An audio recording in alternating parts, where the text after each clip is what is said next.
నల్గొండ జిల్లాలో హోలీ సంబరాలు అంబరాన్నంటాయి. ముఖ్యంగా మరి నకరికల్ అనగానే ముందుగా గుర్తొచ్చేది హోలీ వేడుకలకు పెద్ద ఎత్తున నకరికల్ ఎమ్మెల్యే వేముల వీరేశం గత కొన్ని సంవత్సరాల నుంచి కూడా హోలీని అంగరంగ వైభవంగా నిర్వహిస్తారు. అంతా కూడా కార్యకర్తలతో క్యాడర్తో కలిసి కూడా హోలీ సంబరాలు మనం చూడడం జరిగింది. మనతో మాట్లాడానికి ఎమ్మెల్యే వేముల వీరేశం ఉన్నారు. చెప్పండి, హోలీ అనగానే ముందుగా గుర్తొచ్చేది నకరికల్, అంత పెద్ద జనాలు, అంత పెద్ద హోష్ ఏంది స్పెషల్ ఏంటి? ప్రతి ఏటా కూడా మీరు నిర్వహిస్తుంటారు. అంతకుముందు జనరల్గా నడుపుకునేది హోలీ 2009 నుంచి ప్రజలందరూ కలిసి హోలీ ఉత్సవాలు నడుపుకోవటం అనేటువంటిది మెల్లమెల్లగా ప్రారంభమైంది నకరికల్లో. 2011 నుంచి ఉధృతంగా హోలీ ఆడేటువంటి కార్యక్రమాలు, ఒకవైపు నుంచి సాయిబాబా టెంపుల్ నుంచి ఒక ర్యాలీ వస్తుంది, మా దగ్గర నుంచి ఒక ర్యాలీ వస్తుంది, ఇటు గౌడ సంఘం నుంచి, ఇటు వైశ్యాభవన్ నుంచి డిఫరెంట్ ఇటు పద్మశాలి నుంచి ఒక ర్యాలీలు వస్తాయి. అన్నీ కూడా సెంటర్లో కలుసుకున్న తర్వాత అందరం కాసేపు ఆడి పాడి హోలీ శుభాకాంక్షలు చెప్పుకొని అలాయ్ బలాయ్ తీసుకొని పోయేటువంటి ఒక కల్చరు దాదాపు 15 సంవత్సరాలుగా ఉధృతంగా జరుగుతుంది. కరోనా పీరియడ్లో 2 సంవత్సరాలు తప్ప కంటిన్యూ ఆ కార్యక్రమం అవుతా ఉంది. ఈసారి ఇంకా బాగా జరిగింది. ఇంకా బాగా పబ్లిక్ వీధుల్లోకి వచ్చి బాగా ఎంజాయ్ చేశారు. సాంప్రదాయకరమైనటువంటి కలర్స్, మోదుగు పూలు తీసుకొచ్చి బంగ్లాలో ఉడకబెట్టేసి దాంట్లో నుంచి 15 సంవత్సరాల నుంచి కూడా హోలీ ఉంటారు. అందుకని అవి ఆ 10 సంవత్సరాల క్రితం విజువల్సా, పోయినసారి విజువల్సా అందరు కూడా గుర్తుపట్టలేనటువంటి, అందుకే స్వయంగా మీ దగ్గరికే వచ్చి మాట్లాడిస్తున్నాం. ఏంటి అంత కలర్ఫుల్? ఎందుకంటే పోయిన సంవత్సరం కూడా హోలీ అప్పుడు కూడా గతంలో జరిగినప్పుడు చూసాం, హోలీకి ఒక ఘర్షణ వాతావరణం కూడా నెలకొన్నటువంటి పరిస్థితి కూడా గతంలో చోటు చేసుకున్నట్టు. అంటే ఘర్షణ వాతావరణం ఏం లేదు. ఇక్కడ జరుగుతున్న సంస్కృతి సాంప్రదాయం, ఇక్కడ జరుగుతున్నటువంటి పబ్లిక్ గ్యాదరింగ్ను తట్టుకోలేక అప్పుడు ఉన్నటువంటి బీఆర్ఎస్ ప్రభుత్వంలో భాగమైనటువంటి వ్యక్తులు దాన్ని బ్రేక్ చేయాలి, ఆపాలనేటువంటిది ప్రయత్నం చేసిర్రు. బ్రేక్ చేయాలనేటువంటి ప్రయత్నం చేసేసినప్పుడు ప్రజల ముందు ఏ శక్తి అనేటువంటిది ఆగదు. అప్పుడే ఆ గ్రౌండ్లోనే పోయినసారి హోలీ అప్పుడే తొడగొట్టి చెప్పారు, మళ్ళీ నేను ఎమ్మెల్యేగా వస్తా, మళ్ళీ హోలీ నిర్వహిస్తా అన్నారు. అనుకున్నట్లే మళ్ళీ ఎమ్మెల్యే అంతకంటే ఎక్కువ జోస్తో కూడా ఈసారి హోలీ పండుగ జరిగినట్టు మా ముఖ్యమంత్రి గారు చెప్పిండుగా, చెరబట్టిన రోజే తొడగొట్టి చెప్పిండు, వెంటాడి మిమ్మల్ని గద్దె దించుతా అని చెప్పేసి మా ముఖ్యమంత్రి స్ఫూర్తితోనే ఈరోజు మేము గద్దె దించినాం కాబట్టి ఇంకా మరీ ఉత్సాహంగా ఈరోజు హోలీ జరుపుకోవడం జరిగింది. కానీ వాళ్ళ మీరు ఆ పాట డ్యాన్స్ కూడా ఊకూకనే రాలేదు బిడ్డ ఈ సీటు అని కూడా ఒక ఉత్సాహం. కరెక్టే కదా, మా ముఖ్యమంత్రి గారు ఇలా ఆ స్థానంలో కూర్చుండంటే ఎంత కష్టపడ్డాడు, ఎంత బాధపడ్డాడు, ఎంత హింసపడ్డాడు. బిడ్డ ఎంగేజ్మెంట్ పెళ్లి రోజు కూడా జైలు నుంచి రావాల్సినటువంటి ఒక దయనీయమైన పరిస్థితి, ఒక ప్రజాస్వామికమైనటువంటి పరిస్థితి గతంలో కొనసాగింది. తను ఎంపీగా ఉన్నా కూడా తీసుకుపోయి అరెస్ట్ చేసి జైల్లో పెట్టినటువంటి సందర్భం. తను ఎన్నికల ప్రచారంలో ఎక్కడ పోతున్నా కానీ గృహ నిర్బంధాలు, ఎక్కడ పర్యటనకు పోతున్నా అడ్డుకున్నటువంటి ఒక సందర్భాలు గతంలో ఉన్నాయి. కాబట్టి ఆయన అనేక రకాల అవమానాల్ని, అనేక రకాల నిర్బంధాలని, అనేక రకాల ఒడిదుడుకుల్ని, ఇబ్బందుల్ని ఎదుర్కొని ప్రజలకు ఒక విశ్వాసాన్ని, నమ్మకాన్ని, నాయకుడు అంటే ఇట్లుండాలనేటువంటి ఒక నమ్మకాన్ని, విశ్వాసాన్ని కల్పించిండు. కాబట్టి ఈరోజు భారీ మెజార్టీతో కాంగ్రెస్ పార్టీని రాహుల్ గాంధీ గారి యొక్క నాయకత్వాన, సోనియా గాంధీ గారి యొక్క నాయకత్వాన ఈ రాష్ట్రంలో ఇందిరమ్మ రాజ్యాన్ని తీసుకురాగలిగిండు. అంటే మీ ఫిట్నెస్ ఏందన్న, ఆ జోష్ ఏంది? ఎందుకంటే కార్యకర్తలు చూస్తాం, వేలాది మంది కార్యకర్తలు, వారంతా చేతుల మీద ఇట్లా ఆడించుకుంటూ కూడా మీరు స్టెప్ వేస్తున్నటువంటి పరిస్థితి. అది ప్రజల యొక్క కోరిక, నా కార్యకర్తల యొక్క కోరిక, వాళ్ళ కష్ట ఫలితమే ఈరోజు నాకు వచ్చినటువంటి ఎమ్మెల్యే సీటు, ఈ గౌరవం. కాబట్టి వాళ్ళ మనోభావాలకు అనుగుణంగా, వాళ్ళ అభిప్రాయాలకు అనుగుణంగా వాళ్ళు ఎట్లా చెప్తే అట్లా చేయటం అనేటువంటిది వాళ్ళ ఇష్టం. అంటే ఎలా ఉంది? గతంలో మీరు ఎమ్మెల్యే పదవి లేకున్నా అదే విధమైనటువంటి ఉత్సాహంతో ఓలిదే, ఇప్పుడు ఎమ్మెల్యే ఉన్న కాంగ్రెస్ పార్టీ అధికారం ఉన్నా ఎప్పుడు కూడా ఒకేలా అంటే గతంలోకి ఇప్పటికీ తేడా ఉంది. గతంలో ఉండేటువంటి పార్టీలో నియంతృత్వం, వ్యక్తిస్వామ్యం ఉండేది. ఇప్పుడు కాంగ్రెస్ పార్టీలో రేవంత్ రెడ్డి గారి నాయకత్వంలో పనిచేయటం అనేది ఒక ప్రజాస్వామికమైన వాతావరణం ఉంది, ఒక స్వేచ్ఛాయుతమైనటువంటి వాతావరణం ఉంది. ఏ లీడర్ అయినా తనకు నచ్చినట్టు ఉండొచ్చు, నచ్చినట్టు పనిచేసుకోవచ్చు. పార్టీ లైన్ కట్టుబడి ముఖ్యమంత్రి గారి ఆదేశాలని, పిసిసి ప్రెసిడెంట్ గారి ఆదేశాలని, దేశంలో మల్లికార్జున ఖర్గే గారు, రాహుల్ గాంధీ గారు, సోనియా గాంధీ గారు, ఈ జిల్లాలో కోమటిరెడ్డి వెంకరెడ్డి అన్న గారు, ఉత్తమ్ కుమార్ అన్న గారు, వీళ్ళ యొక్క డైరెక్షన్లో మనకు అభిప్రాయాలకు అనుగుణంగా స్వేచ్ఛగా పనిచేసుకునేటువంటి ఒక స్వేచ్ఛాయుతమైనటువంటి వాతావరణం కాంగ్రెస్ పార్టీలో ఉన్నది. ఉన్నది కాబట్టి ఈరోజు ఇంకా ఉత్సాహభరితంగా మేము ఇంత గొప్పగా హోలీని నడుపుకోగలిగాం. కానీ చాలా చోట్ల ఎందుకంటే ఈ వందలాది వేలాది మందిగా తరలి రాగానే హోలీ అనగానే కొంతమంది తాగి ఘర్షణలు గొడవలు అలాంటివి జరుగుతాయి. కానీ మీ దగ్గర ఒక సిస్టమేటిక్ అంతమంది వచ్చినా కానీ అంతా కూడా ముగించుకొని హోలీ ముగించుకొని ఎవరి ఇళ్ళకు వారు వెళ్ళిపోవడం ఏంటి? అంటే మా కాడ ఒక క్రమశిక్షణతో ఉన్నటువంటి క్యాడర్ ఉంటుంది, క్రమశిక్షణ కట్టుబడి ఉండేటువంటి కార్యకర్తలు ఉంటుంది. మెజార్టీ మాతో ఉండేటువంటి కార్యకర్తలు నాయకులు మెజార్టీ ఈ మద్యానికి దూరంగా ఉండేటువంటి నాయకులే మెజార్టీ ఉంటారు. ఎవరైనా చిన్న చిత్క అలవాట్లున్నా వాళ్ళ ఇళ్ళలోనో ఎక్కడనో కానీ తాగి బజార్లలో తందనాలు ఆడేటువంటి ఒక పరిస్థితి మా నియోజకవర్గంలో చాలా తక్కువ.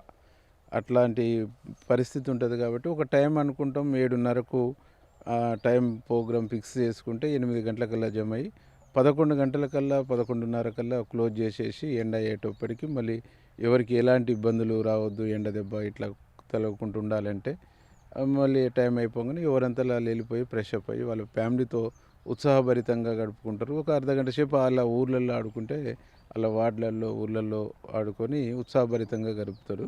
అట్లా ఒక కొత్త గత 15 సంవత్సరాలుగా ఒక గొప్ప సంస్కృతి సాంప్రదాయం ఉన్నది. అట్లా లాస్ట్కు రాజకీయాలకు అతీతంగా కమ్యూనిస్ట్ పార్టీ నుంచి కానీ మిగతా ఏ పొలిటికల్ పార్టీ నుంచి వచ్చిన ప్రతినిధులు కూడా ఆడ శుభాకాంక్షలు చెప్పేసి వెళ్ళేటువంటి ఒక సాంప్రదాయం ఈ టౌన్కు ఉన్నది. రైట్. మళ్ళీ యథావిధిగా చూస్తుంటే మళ్ళీ వ్యవసాయం మీకు మొదటి నుంచి కూడా వ్యవసాయం ఇష్టం చూస్తున్నాం. అంతా కూడా వరి చేను ఇక్కడ తోటలు ఇవన్నీ కూడా యథావిధిగా ఎమ్మెల్యే ఉన్నా లేకపోయినా ప్రతిరోజు బావి దగ్గరికి అయితే ఖచ్చితంగా ఒకసారి వెళ్ళి నాకు టైం ఉంటే అర్ధగంట టైమున వచ్చి నా పొలంలో ఉండటం, నా బావి కాడ ఉండటం, ఏదైనా పని చేసుకోవటం అనేది నాకు బాగా ఇష్టమైంది. వ్యవసాయము రాజకీయ ప్రజాసేవ అనేటువంటిది ఈ రెండు కళ్ళలాగా భావిస్తాను. అంటే ఈ వచ్చేటప్పుడు కూడా మేము చూసింది స్వయంగా నాటు వేసే టైం కానీ స్వయంగా మీరే కూలీలాగా వెళ్ళి కూడా కూలీలకు తోడుగా కూడా మొత్తం పని చేయడం కానీ ఇవన్నీ చేస్తారు. కూలీ కాదు, నా కాడికి వచ్చేటువంటి వాళ్ళు కూడా కూలీలు ఏం కాదు. వాళ్ళకు సంబంధించినటువంటి పని చేయడానికి వస్తారు, అందరం కలిసి పని చేసుకుంటాం. వాళ్ళేమో నిత్యం పనిలో ఉండేటోళ్ళు, నేను అర్ధగంట గంట ఒక పూట ఒక రోజు పనిలో ఉండేటువంటి వాడిని కాబట్టి వాళ్ళతో నాకు పోలిక లేదు. వాళ్ళు చాలా గొప్పోళ్ళు. వాళ్ళు శ్రమని నమ్ముకొని, కష్టాన్ని నమ్ముకొని, చెమట చుక్కల్ని నమ్ముకొని పనిచేస్తూ నిత్యం కష్టపడుతున్నటువంటి వాళ్ళు. కానీ మీ పంటలేం పచ్చగా ఉన్నాయి, వాళ్ళేమో పొలాలు ఎండిపోతున్నాయని మాజీ మంత్రి జగదీష్ రెడ్డి అంతా కూడా ఏడుస్తున్నటువంటి పరిస్థితి. అంటే మాజీ మంత్రికి నేను చెప్పేటువంటిది ఏంటంటే, ఇలా నీ ప్రాంతంలో పొలాలు ఎండిపోతున్నాయి, నీ ప్రాంతంలో పొలాలు వీళ్ళు నెర్రెలు వారుతున్నాయని చెప్పేసి చెప్తున్నావు. నీకు ఒక విజన్ లేదనేటువంటిది నాకున్నటువంటి అభిప్రాయం. మా కాడ అదనంగా వచ్చిన నీళ్ళు లేవు, మా కాడ అదనంగా వచ్చినటువంటి కెనాల్స్ లేవు. ఉన్న దాంట్లోనో ఎండాకాలం వచ్చేసేటప్పటికి కొంచెం గ్రౌండ్ వాటర్ తగ్గుద్ది, దాన్ని బట్టేసి ఎంత పెట్టుకోవాలని అంతవరకు మేము నాటు పెట్టుకుంటాం. ఆ తర్వాత కింద ఇప్పుడు నేను కూడా దిగనట్టుందని చెప్పేసి ఒక మడిని వదిలిపెట్టేసినాం. ఎందుకంటే ఆ మడి చూసుకుంటే మొత్తానికి దెబ్బ వస్తుంది కాబట్టి చేస్తున్నాం. ఏ రైతులు కూడా గదే చేస్తారు. రైతులు కూడా ఈరోజు గ్రౌండ్ వాటర్ తగ్గింది, బోర్లు గతంలో 2 ఇంచులు పోసేటువంటి బోరు ఇంచున్నరే పోస్తుంది, ఆగకుండా పోసే బోరు కొంచెం ఆగిపోసేటువంటి ఒక పరిస్థితి వస్తుంది. కాబట్టి ఎండలు ముదిరినాయి, గ్రౌండ్ వాటర్ తగ్గింది కాబట్టి దాని మూలంగా కొంచెం మారిపోతున్నాయి అనేటువంటి ఒక ఆలోచనతో రైతులు ఉన్నారు. ఆ రైతులందరూ కూడా కనీసం వర్షతల్లతోనైనా పొలాలు ఎండిపోకుండా బయట పడాలనేటువంటిది మా ముఖ్యమంత్రి గారు, మా ప్రభుత్వం మేము మనస్ఫూర్తిగా చివరిగా చెప్పండి, ప్రజాపాలనలో రైతులు ఎలా ఉన్నారు? కోరుకుంటున్నాం. నాది ఇది కంప్లీట్ కానీ మేము కోరుకుంటున్నాం. కానీ మాజీ మంత్రి జగదీష్ రెడ్డి గారు ఏంటంటే, ఎక్కడ పొలము ఎండిపోతే అడిగి పోయి కంట నీరు పెట్టడం, ఎక్కడ ఏదైనా ప్రాబ్లం ఉంటే అడిగి పోయేసి ఒక దాని సానుభూతిని పండించుకునేటువంటి ఒక ప్రయత్నం చేస్తుండు.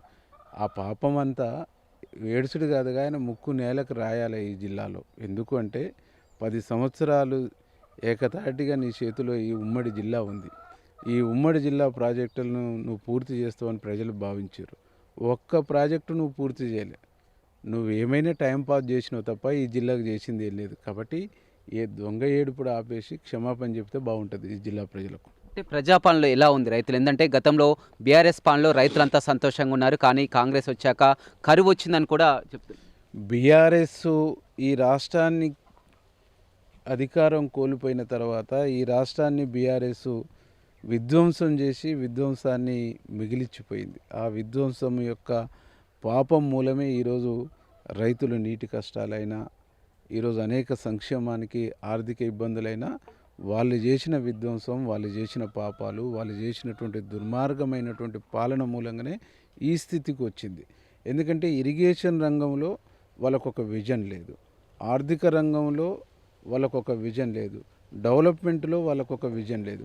విజన్ లేని ఒక దుర్మార్గమైన నియంతృత్వ పరిపాలన కొనసాగించింది. కాబట్టి ఈ రాష్ట్రము తెలంగాణ ఏర్పడే నాటికి సోనియా గాంధీ, అప్పుడు ప్రధానమంత్రి మన్మోహన్ సింగ్ ఉమ్మడి ఆంధ్రప్రదేశ్ బైబర్కేషన్ అయినప్పుడు మిగులు రాష్ట్రంగా ఈ రాష్ట్రాన్ని వాళ్ళ చేతిలో పెడితే ఈరోజు అప్పుల కుప్పగా మార్చిండ్రు, ఆర్థిక అరాచకత్వానికి పాల్పడినరు.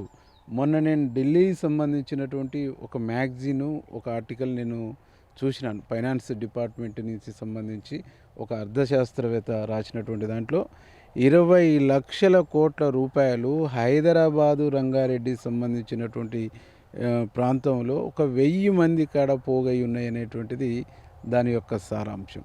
ఆ 1000 మంది కాడ పోగైనటువంటివి కూడా ఒక్క సామాజిక వర్గమే మెజార్టీ భాగం ఉన్నది. ఆ 1000 మందిలో ఒక సామాజిక వర్గం, ఒక పొలిటికల్ పార్టీ సంబంధించినటువంటి వాళ్ళే 90% ఉన్నారని చెప్పేసి దాని సారాంశం. అంటే బీఆర్ఎస్ పాలనలో ప్రజల సంపదంతా, ప్రజల సొత్తునంతా, ఈ రాష్ట్ర సంపదనంతా తమ దగ్గర, తమ గుప్పెట్లో పోగు చేసుకొని ఈ రాష్ట్రానికి కరువునిచ్చారు, ఈ రాష్ట్రానికి అప్పులనిచ్చారు, ఈ రాష్ట్రాన్ని విధ్వంసం చేశారు, ఈ రాష్ట్రాన్ని సర్వనాశనం చేసిండు అనేది నాకున్నటువంటి అభిప్రాయం, ప్రజలకు ఉన్నటువంటి అభిప్రాయం కూడా. రైట్, చూడొచ్చు మొత్తం మీద నకరికల్లో చూస్తున్నాం. ఆనవాయితీగా గత 10-15 సంవత్సరాల నుంచి కూడా హోలీ అంగరంగ వైభవంగా వారి క్యాడర్తో కూడా నిర్వహిస్తున్నటువంటి పరిస్థితి కనిపిస్తుంది. గతంలో ఘర్షణల వాతావరణం కూడా చూడడం జరిగింది. అప్పుడే ఆ తొడగొట్టి కూడా చెప్పడం జరిగింది, ఖచ్చితంగా మళ్ళీ ఆ పవర్లోకి వస్తా, ఖచ్చితంగా ఎమ్మెల్యేగా గెలుస్తానని కూడా బరిగీసి చెప్పడం జరిగింది. అలా అనే రీతిగా కూడా అంతకంటే రెట్టింపు సంఖ్యలో కూడా వాళ్ళంతా క్యాడర్ తరలి వచ్చి కూడా ఒక జోష్, నకరికల్లో ఒక జోష్ వాతావరణం అయితే కనపడిందని చెప్పవచ్చు. వీడియో రవితో రమేష్, బిగ్ టీవీ, నల్గొండ.